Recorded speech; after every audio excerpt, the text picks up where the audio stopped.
Hey guys, this is Alfred back with another video. Today, as promised, I will be discussing the national team, which is what I use for floor 11, more specifically the Xiao national team. So this team is a little different than your normal team, so a quick disclaimer, this is not a traditional Xiao team, definitely. He's not the main DPS in this team. He's more like an enabler, such as Raiden in her national team and Xiao in his national team. So if for those that are looking to build a Xiao main DPS, I recommend you do not watch this video, watch someone else who has a Xiao main DPS. I will be doing a guide on that soon, but for now I just want to showcase this Xiao sub DPS, or rather a Xiao enabler in this team itself. Now, if you have Xiao and you don't have like very expensive units like Zhongli, Albedo, Jean, and like all those good supports for Xiao, I recommend you can try this team if you have this tree already built, because this is such a fun team, and trust me, your Xiangling and Xingqiu will do more damage. First and foremost, when you look at this team, you may think it looks similar to the variant with Sucrose, so it's the Sucrose national team, where you can use Sucrose to give more elemental mastery to your Xiangling and Xingqiu, but this team actually does more damage because you also have Xiao who is DPSing while your Xingqiu and Xiangling is attacking. How does it work? Basically, Xiao is using the 4-piece Viridescent Venerer. This set is really overpowered, especially its 4-piece, where you decrease your elemental rest of the opponent by 40%. And also, you realize that Xiao has a very high attack, so you don't want to stack EM in this build. I found out that just running a normal attack piece sense, a Nemo damage, and crit rate, crit damage circlet works well for him. You don't really want EM because you don't really benefit too much from EM swirl, especially when most of the time you're just going to be plunge attacking with Xiao. So the main focus is this 4-piece Viridescent Venerer as the core for Xiao. If you don't have this, I personally don't recommend running this build then, because you'll be probably running a 2-piece Gladiator or a 2-piece Shiminawa. So I don't really recommend if you don't have a complete 4-piece Viridescent Venerer. If you really want to try this out and you don't have an attack piece and a Nemo damage, crit damage, etc., you can try to go EM, although it's not really recommended because you don't really benefit too much from EM itself. So this is one variant for this Xiao national team. Another variant is actually when you swap Xingqiu out for Sucrose.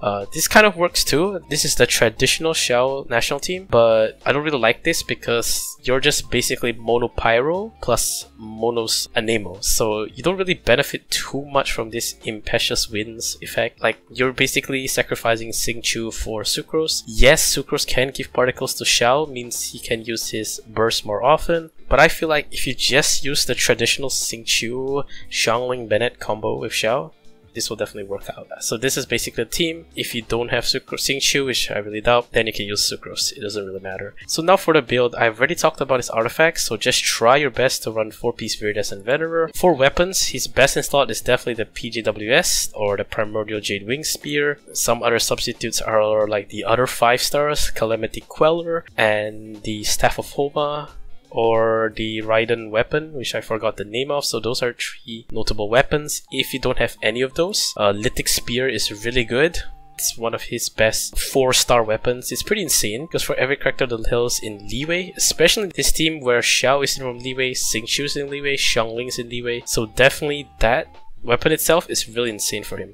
So other than that, if you don't have it, something like Favonia's Lance actually works, because crit hits give you a chance to generate small particles. So these are particles to help boost your ER. Once again, I'd just like to say that this Xiao build is self-sustaining because he has to generate his own particles, and he has a very high energy cost, which is 70. So it's not 80, but it's still quite a lot, 70. And plus, you have no enable character giving him particles anymore. So weapons like the Favonius class can actually work. If you don't have this, the Black Cliff weapon is also pretty good. But once again, PJWS is the best, followed by Lithic Spear. So definitely those 2, and then probably if you have ER issues, you can definitely run an ER weapon as well. It's really up to you. Okay, so now for rotation. The first part is pretty similar to all other national teams. So that is basically applying the concept of catching the correct elemental particles for the correct element. In this case, it's Bennett E, Bennett Q, catch pyro particles for Bennett, Xingqiu E, Xingqiu Q, and make sure you catch the hydro particles for Xingqiu. If you're lucky and if you're using a sacrificial sword, you can use a second E. And now, before swapping to Xiangling, you want to swap to Bennett, use his E, and immediately swap to Xiangling and catch the pyro particles. Before catching them, press Xiangling Q and use Goba. And now finally we hit Xiao. For Xiao it's a little different because there's a lot of variations for his playstyle. But before ulting, the first two things to do is to press his E twice and make sure all the particles fly to him, and then press your ult so that you can start recharging it before his next one. And now this is the part which varies. There's a few ways of doing this combo. The first one is the normal jump attack, so you can just constantly plunge.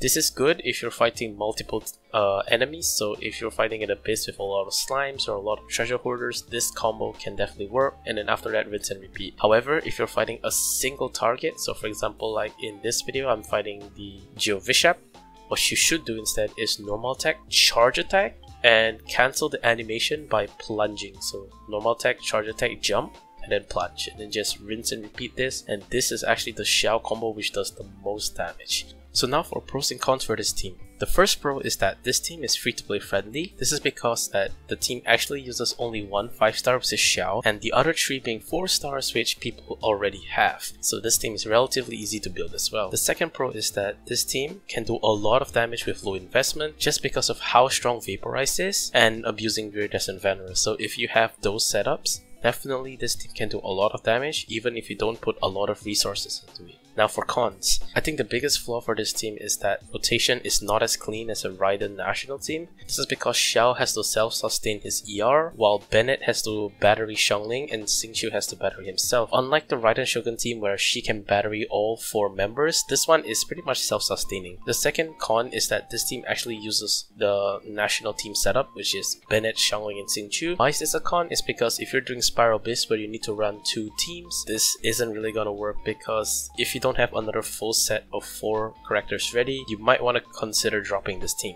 And the last con is that this team is not Xiao main DPS team. If you're looking for a build which buffs Xiao instead of his teammates, this is not the team for you. So I did a side-by-side comparison of the Raiden national team, the Xiao national team, and the Sucrose national team. And what you will immediately notice is that the Raiden national team was actually blazing through this like it was nothing, while the Sucrose national team and the Xiao national team actually came in pretty close, with Xiao being a little bit faster. Albeit, if I actually did my Xiao combo properly, I probably think Xiao will do faster than Sucrose.